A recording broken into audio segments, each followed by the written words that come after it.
Company accounts से practical questions की series में आज हम सॉल्व करेंगे unsolved practical question number 7। Question है X company limited had a authorised capital of ₹20 lakhs divided into 20,000 equity shares of ₹100 each, out of which 15,000 shares were issued to public for subscription at a premium of 10%. Terms of issue were ₹20 per share payable on application, ₹30 per share including premium on allotment, ₹30 per share on first call, and the balance of ₹30 per share on second call. All the amount were duly received except the following. From A, holder of 30 shares on which allotment money and money due on first and second call were in arrear. From B, holding 20 shares on which first and second call were in arrear. From C, holding 10 shares on which the second call money was in arrear. The directors forfeited the shares and reissued the same as fully paid up to D on the following terms. A share were reissued at ₹90 per share. B share were reissued at ₹70 per share. C share were reissued at ₹50 per share. Give necessary general entries to record the above transaction and show items related to share capital and reserve and surplus in the balance sheet of the company. X limited company जिसके authorised capital 20 lakh रुपए है और 20,000 अंशों में divide है, 100 रुपए का एक अंश है। कंपनी द्वारा 15,000 शेयर्स इश्यू किए गए जनता में और 10% प्रीमियम पर इश्यू किए गए। जो राशि दे थी वो इस प्रकार थी 20 रुपए एप्लीकेशन मनी, 30 रुपए अलॉटमेंट मनी जिसमें प्रीमियम भी इंक्लूड है, और 30 रुपीज फर्स्ट कॉल पर मांगे गए, और जो बैलेंस अमाउंट है 30 रुपीज वो सेकेंड कॉल पर मांगा गया। सभी राशि प्राप्त हो गई है सिवाय ए जिसके पास 30 अंश थे, उसने अलॉटमेंट मनी और फर्स्ट और सेकंड कॉल मनी का भुगतान नहीं किया। बी जिसके पास 20 शेयर थे, उसने फर्स्ट और सेकंड कॉल का भुगतान नहीं किया। सी जिसके पास 10 शेयर्स थे और उसने सेकंड कॉल का भुगतान नहीं किया। डायरेक्टर्स द्वारा डिफॉल्टर शेयर होल्डर्स से शेयर फॉरफिट कर लिए और डी को वापस री इश्यू कर दिया गया। री इश्यू इस प्रकार किया गया, ए के शेयर 90 रुपए प्रति शेयर और बी के जो शेयर थे वो 70 रुपीज पर शेयर और सी के जो शेयर थे वो 50 रुपीज पर शेयर री इश्यू किए गए। अपने को जनरल एंट्रीज करनी है तथा बैलेंस शीट बनाकर उसमें शेयर कैपिटल और रिजर्व सरप्लस को शो करना है। स्टार्ट करते हैं सॉल्यूशन। कंपनी द्वारा 15,000 अंश जारी किए गए जनता में और जो अमाउंट ड्यू थी एप्लीकेशन पर 20 रुपए, अलॉटमेंट पर 30 रुपए जिसमें 10 रुपए प्रीमियम इंक्लूड है, फर्स्ट कॉल पर 30 रुपीज एंड सेकेंड कॉल पर 30 रुपीज, टोटल शेयर हो गया 110 रुपए का हो गया, 10 रुपए इसमें प्रीमियम भी इंक्लूड है। तो सबसे पहले अपने को एंट्री करनी होगी एप्लीकेशन की। एप्लीकेशन की एंट्री करते समय बैंक की एंट्री पहले करेंगे और उसके बाद में कैपिटल में ट्रांसफर करने की। Bank account DR to equity share application, और जो अमाउंट आएगा 15,000 अंशों पर 20 रुपए प्रति अंश, 3 लाख रुपए। अब जो एप्लीकेशन राशि प्राप्त हुई है उसे ट्रांसफर करना होगा शेयर कैपिटल में। Equity share application account DR to share capital और जो अमाउंट आएगी 3 लाख रुपीज। एप्लीकेशन की एंट्री कंप्लीट होने के बाद चलते हैं अलॉटमेंट पर। अलॉटमेंट पर जो 30 रुपए मांगे गए थे जिसमें 10 रुपए प्रीमियम भी इंक्लूड है, तो अपन एंट्री करेंगे तो 20 रुपए ट्रांसफर करेंगे कैपिटल में और 10 रुपए सिक्योरिटी प्रीमियम में ट्रांसफर करेंगे। तो सबसे पहले इसमें ट्रांसफर की एंट्री होगी और एंट्री है equity share allotment account DR to share capital और to security premium account. Allotment पर कंपनी द्वारा 30 रुपए मांगे गए जिसमें से 20 रुपए तो अपन को ट्रांसफर करने हैं शेयर कैपिटल में और 10 रुपए सिक्योरिटी प्रीमियम में। टोटल शेयर है 15,000 और 20 रुपए के हिसाब से कुल 3 लाख रुपए तो अपन ट्रांसफर करेंगे शेयर कैपिटल में और 15,000 और 10 रुपए के हिसाब से ट्रांसफर करना है सिक्योरिटी प्रीमियम में। अलॉटमेंट पर टोटल अमाउंट है 4,50,000 रुपए, 15,000 मल्टीप्लाई बाई 30 और इसमें से 20 रुपीज के हिसाब से शेयर कैपिटल में ट्रांसफर करना है। तो शेयर कैपिटल में ट्रांसफर करना है 3 लाख रुपए और सिक्योरिटी प्रीमियम में जाएगा 1,50,000 रुपए। अब अपने को करनी है अलॉटमेंट पर बैंक की एंट्री। बैंक की एंट्री करते समय अपने को एक ध्यान रखना पड़ेगा कि जो डिफॉल्टर शेयर होल्डर है और जो राशि नहीं दे रहा है उसे लेस करना है। तो जो डिफॉल्टर शेयर होल्डर है उसके पास 30 अंश है और वो अलॉटमेंट की राशि नहीं चुका रहा है, तो अलॉटमेंट में टोटल जो अमाउंट जो नहीं चुका रहा है वो है एरियर और अलॉटमेंट 30 अंश है और अलॉटमेंट पर 30 रुपए मांगे गए थे 900 रुपए, और जो शेयर होल्डर है डिफॉल्टर वो 900 रुपए का भुगतान नहीं कर रहा है। तो अपने को क्या करना है, बैंक की एंट्री करते समय जो अमाउंट है उसको 900 रुपए से कम करना पड़ेगा। 4,50,000 अलॉटमेंट का टोटल अमाउंट है और उसमें से 900 रुपए कम करके अपन बैंक की एंट्री करेंगे, bank account DR2 equity share allotment account. 900 रुपए कम करने के बाद अमाउंट होगा 4,49,100 रुपए। अलॉटमेंट की एंट्री करने के बाद में अब अपन आते हैं फर्स्ट कॉल पर। फर्स्ट कॉल पर कंपनी द्वारा 30 रुपए मांगे गए थे, तो सबसे पहले अपन करेंगे ट्रांसफर की एंट्री। ट्रांसफर की एंट्री करने के लिए एंट्री होगी अपने पास equity share first call account DR2 equity share capital account, और जो अमाउंट है वो 4,50,000 रुपए ही होगा, क्योंकि फर्स्ट कॉल पर भी कंपनी द्वारा 30 रुपए मांगे गए हैं। फर्स्ट कॉल में अपन ट्रांसफर की एंट्री करने के बाद जो सेकंड आएगी एंट्री वो है बैंक की एंट्री। अब अपने को ये देखना है कि जो डिफॉल्टर शेयर होल्डर है वो फर्स्ट कॉल पे कितना पेमेंट नहीं कर रहा है, वो राशि अपने बैंक में कम करेंगे। तो डिफॉल्टर शेयर होल्डर ए जिसके पास 30 अंश है वो फर्स्ट कॉल पर भुगतान नहीं कर रहा है। डिफॉल्टर शेयर होल्डर बी जिसके पास 20 शेयर है वो भी फर्स्ट और सेकंड कॉल पर भुगतान नहीं कर रहा है। और डिफॉल्टर को शेयर होल्डर सी है जिसके पास 10 अंश है वो सेकंड कॉल पर भुगतान नहीं कर रहा है, मतलब ये फर्स्ट कॉल पर भुगतान कर रहा है। तो अपने पास केवल 2 डिफॉल्टर शेयर होल्डर है जो फर्स्ट कॉल पर भुगतान नहीं कर रहे हैं और पेमेंट नहीं कर रहे हैं, जिसके पास 30 और 20 से कुल मिला के 50 अंशों पर भुगतान पेमेंट नहीं हो रहा है। तो 50 अंशों पर जो ड्यू है फर्स्ट कॉल पर वो अपन अमाउंट लेस करेंगे बैंक में। 1500 रुपए 30 रुपए फर्स्ट कॉल के और 50 अंशों पर कॉल इन एरियर है। बैंक की एंट्री होगी bank account DR2 equity share first call, और जो अमाउंट है वो 1500 रुपए से कम कर लेंगे तो अमाउंट आएगा 4,48,500 रुपए।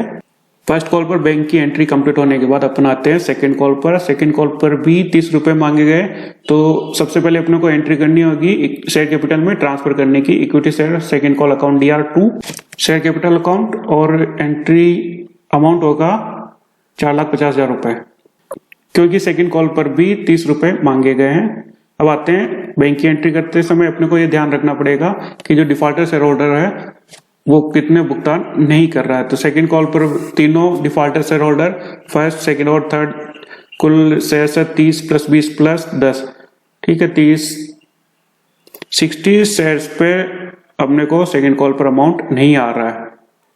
30 रुपए मांगे 60 अंशों पर भुगतान नहीं हो रहा, तो टोटल 1800 रुपए call in area second call पर। बैंक की एंट्री करते समय 1800 रुपए से अपने को अमाउंट कम करना पड़ेगा।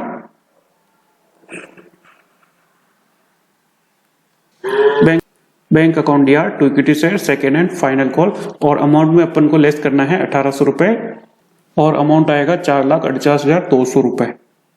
सेकेंड कॉल कंप्लीट होने के बाद फॉर फीचर की एंट्री करनी। जो डिफॉल्टर शेयर होल्डर है जिसके पास 30, 20 और 10 कुल 60 शेयर्स का फॉर फीचर करना है। फॉर फीचर करते समय कैपिटल को अपन डेबिट करेंगे और सिक्योरिटी प्रीमियम को भी डेबिट करेंगे यदि सिक्योरिटी प्रीमियम की राशि प्राप्त नहीं हुई है। यदि सिक्योरिटी प्रीमियम की राशि प्राप्त हो चुकी है तो उसे डेबिट नहीं करेंगे। एंट्री होगी share capital account DR, security premium account DR, 2 share allotment, 2 share first call, 2 share second call और 2 फॉर फीचर अकाउंट। राशि लिखेंगे अपन डेबिट साइड में, शेयर कैपिटल को डेबिट करना है और जो अमाउंट आएगा वो है 6,000 रुपीज। सिक्योरिटी प्रीमियम में हम उतनी ही राशि डेबिट करेंगे जितनी राशि प्राप्त नहीं हुई है। यदि सिक्योरिटी प्रीमियम की राशि प्राप्त हो चुकी है तो उसे डेबिट नहीं करेंगे। सिक्योरिटी प्रीमियम की राशि अलॉटमेंट पर मांगी गई थी और अलॉटमेंट पर डिफॉल्टर शेयर होल्डर फर्स्ट वाला ए शेयर होल्डर भुगतान नहीं कर रहा है सिक्योरिटी अलॉटमेंट पर, बाकी सेकंड और थर्ड अलॉटमेंट पर भुगतान कर रहे हैं, केवल फर्स्ट और सेकंड कॉल पर भुगतान नहीं कर रहे हैं।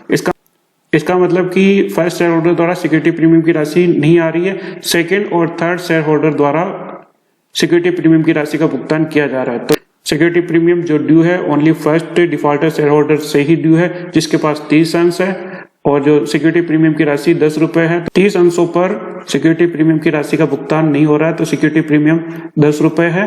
कुल 300 रुपए सिक्योरिटी प्रीमियम के first share defaulter share holder द्वारा नहीं आ रहे हैं, तो इसे हम डेबिट करेंगे क्योंकि सेकंड और थर्ड शेयर होल्डर द्वारा सिक्योरिटी प्रीमियम की राशि अलॉटमेंट पर जो ड्यू थी इन्होंने जमा करवा दी है ओके, तो इनकी जो राशि है जो सिक्योरिटी प्रीमियम से संबंधित है उसे डेबिट नहीं करेंगे। सिक्योरिटी प्रीमियम से संबंधित वही राशि डेबिट होगी जो शेयर होल्डर चुकाने में असमर्थ रहा है। 300 रुपए से सिक्योरिटी प्रीमियम अकाउंट को डेबिट करेंगे और क्रेडिट करेंगे शेयर अलॉटमेंट पर जो राशि नहीं आई है, और फर्स्ट कॉल पर जो राशि नहीं आई है और सेकंड कॉल पर जो राशि नहीं है उसे हम क्रेडिट करेंगे, और जो राशि प्राप्त हो चुकी है उसे फॉरफीचर अकाउंट में क्रेडिट करेंगे। अलॉटमेंट पर 900 रुपए एरियर है, फर्स्ट कॉल पर 1500 रुपए एरियर है और सेकंड कॉल पर 1800 रुपए एरियर है,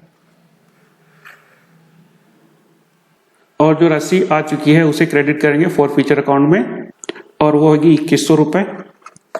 अब इसको टैली कर लेते हैं कि 2100 रुपए जो राशि आ चुकी है सही है या नहीं। डिफॉल्टर शेयर होल्डर द्वारा कितनी राशि प्राप्त हो चुकी है? ए के पास 30 अंश है और इसने केवल एप्लीकेशन राशि ही भुगतान करी, कुल मिला के इसने 600 रुपए का भुगतान किया है। बी के पास 20 अंश है जिसने 50 रुपए का भुगतान किया है, 20 रुपए इसने एप्लीकेशन मनी चुकाई है और अलॉटमेंट राशि 30 रुपए, टोटल 50 रुपए का भुगतान किया है और 20 अंशों पर टोटल 1000 रुपए भुगतान कर चुका है।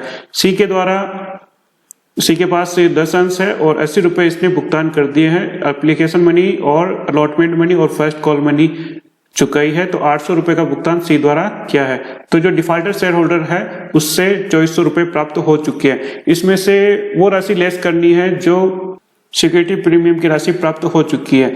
ए के द्वारा अलॉटमेंट पर राशि का भुगतान नहीं किया गया है तो ए ने सिक्योरिटी प्रीमियम की राशि पेड नहीं की है। बी के द्वारा अलॉटमेंट पर राशि का भुगतान किया गया है तो बी और सी दोनों के द्वारा सिक्योरिटी प्रीमियम की राशि का भुगतान किया गया है, और सिक्योरिटी प्रीमियम की राशि है 10 रुपए, तो 20 से और 30 अंशों पर 10 रुपए सिक्योरिटी प्रीमियम आए हुए हैं और 300 रुपए लेस करेंगे इसमें से, तो कंपनी के पास 2100 रुपए राशि प्राप्त हो चुकी है, और यही अमाउंट अपना फॉरफीचर अकाउंट की एंट्री करते समय आया था 2100 रुपए। तो ये अपना जो कैलकुलेशन है वो एग्जैक्ट है।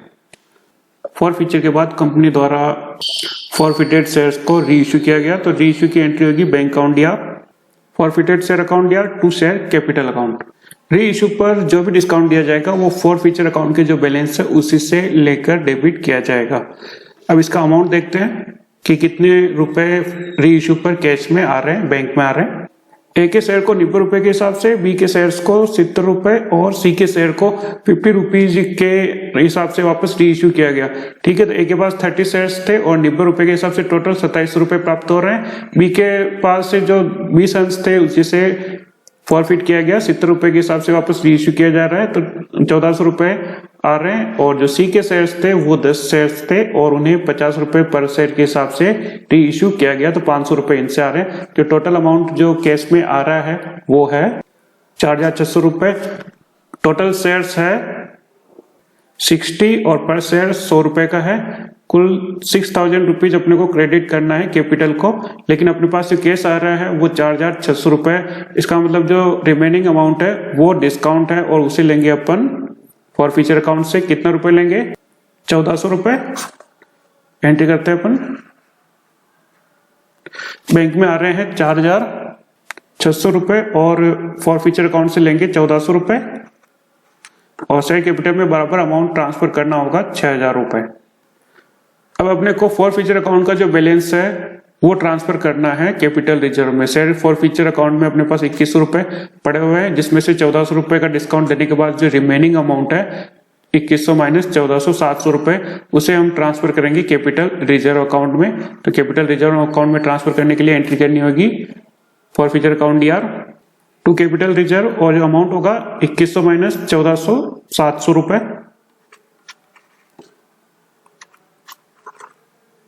ये अपना एंट्रीज का काम कंप्लीट हो चुका है। जनरल एंट्रीज के पश्चात क्वेश्चन में हमें बैलेंस शीट बनानी है जिसमें शो करना है शेयर कैपिटल और रिजर्व एंड सरप्लस।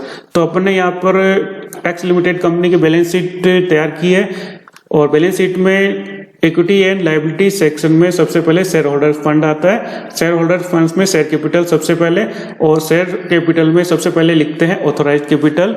कंपनी की ऑथोराइज्ड कैपिटल है 20,000 equity shares of ₹100 each, total 20 lakh authorised capital है। 15,000 इश्यू किए गए 20,000 शेयर्स में से, तो इश्यूड कैपिटल होगी 15,000 equity shares of ₹100 is total 15 lakhs। जितने शेयर इश्यू किए गए थे वो सभी सब्सक्राइब हो गए, तो इश्यूड और सब्सक्राइब में कोई डिफरेंस नहीं है। 15,000 equity shares of ₹100 each, total 15 lakh company की सब्सक्राइब्ड कैपिटल। इसके बाद सेक्शन आता है रिजर्व एंड सरप्लस, जिसमें सिक्योरिटी प्रीमियम 1,50,000 था, उसमें से 300 लेस करना पड़ेगा क्योंकि एक डिफॉल्टर शेयर होल्डर द्वारा सिक्योरिटी प्रीमियम की राशि डिपॉजिट नहीं कराएगी। तो सिक्योरिटी प्रीमियम में टोटल बैलेंस है अपने पास 1,49,700। इसके अलावा कैपिटल रिजर्व में अपन ने ट्रांसफर किया था फॉर फ्यूचर अकाउंट से ₹700। तो ये है कंपनी की बैलेंस शीट जिसमें अपन ने शो किया शेयर कैपिटल और रिजर्व एंड सरप्लस। ओके, मिलते हैं नेक्स्ट लेक्चर में, तब तक के लिए थैंक यू वेरी मच।